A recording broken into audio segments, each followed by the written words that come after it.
Okay, ഇപ്പൊ recent നടന്നൊരു issue ആണ്. ബിജു മേനോൻ ഒരു പ്രൊമോഷൻ ഇതിന് പോകാത്തതുകൊണ്ട് 25 ലക്ഷം രൂപയുടെ നഷ്ടം വന്നു എന്ന് പറഞ്ഞു. ആ. യഥാർത്ഥത്തിൽ ഒരാൾ പ്രൊമോഷന് പോകാതിരുന്ന ഇത്ര നഷ്ടം വരുമോ? അല്ല, അതിന്റെ സത്യാവസ്ഥ നമുക്ക് അറിയില്ലല്ലോ. പക്ഷെ അതിന് അനൂപ് മേനോൻ അതിന് സപ്പോർട്ട് ചെയ്തിട്ടാണ് ഞാൻ സംസാരിച്ചത്. ആക്ച്വലി അതിന്റെ കാര്യത്തിൽ ഇന്നലെ എന്തോ നടന്നൊരു സംഭവമാണ്. എന്റെ കാര്യങ്ങൾ എന്താണെന്ന് എനിക്കറിയില്ല. ആക്ച്വലി ഇത് ഏത് സിനിമയെ കുറിച്ചാണ് പറയുന്നതെന്ന് പോലും എനിക്ക് അറിയത്തില്ല.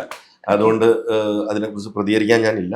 എന്നാലും ആസ് എ പ്രൊഡ്യൂസർ, ഒരു ആക്ടർ, ബിക്കോസ് ഒരുപാട് മലയാളത്തില് തിങ് ഈസ് നമ്മൾ 4ാമത്തെ ഇൻഡസ്ട്രിയാണ് ഇന്ത്യയിൽ, അല്ലെ? അപ്റ്റർ ബോളിവുഡ്, തെലുങ്ക്, തമിഴ്, ഇപ്പൊ കന്നഡ, ഇപ്പൊ 5ാമത്തെ. നമ്മളൊരു കൊച്ചു സ്റ്റേറ്റ് ആണ്. എന്നാലും 200ഓളം സിനിമകൾ ഇവിടെ ഇറങ്ങുന്നുണ്ട്. അപ്പൊ 200ഓളം സിനിമകളിൽ നമ്മൾ ഓരോ ആഴ്ചയും, ഈ വരുന്ന നാളെ 12ാം തീയതി 6 സിനിമകളാണ് ഇറങ്ങുന്നത്. അപ്പൊ അതിന്റെ ഇടയിൽ ഓരോ പ്രൊഡ്യൂസർക്കും അവരുടെ സിനിമ മാർക്കറ്റ് ചെയ്യണം, ജനങ്ങളിലേക്ക് എത്തിക്കണം. പിന്നെ സോഷ്യൽ മീഡിയയിൽ ഭയങ്കരമായ ക്ലട്ടർ ഉണ്ട്, അല്ലെ? നമ്മളൊരു 10-30ഓളം കണ്ടന്റുകൾ ഇടുമ്പോഴാണ് ഒരു സിനിമ ശ്രദ്ധിക്കപ്പെടുന്നത്. നമുക്കൊക്കെ ഭയങ്കര വിഷമം തോന്നാറുണ്ട്. Half of the marketing is waste, nobody knows which half എന്ന് പറയും.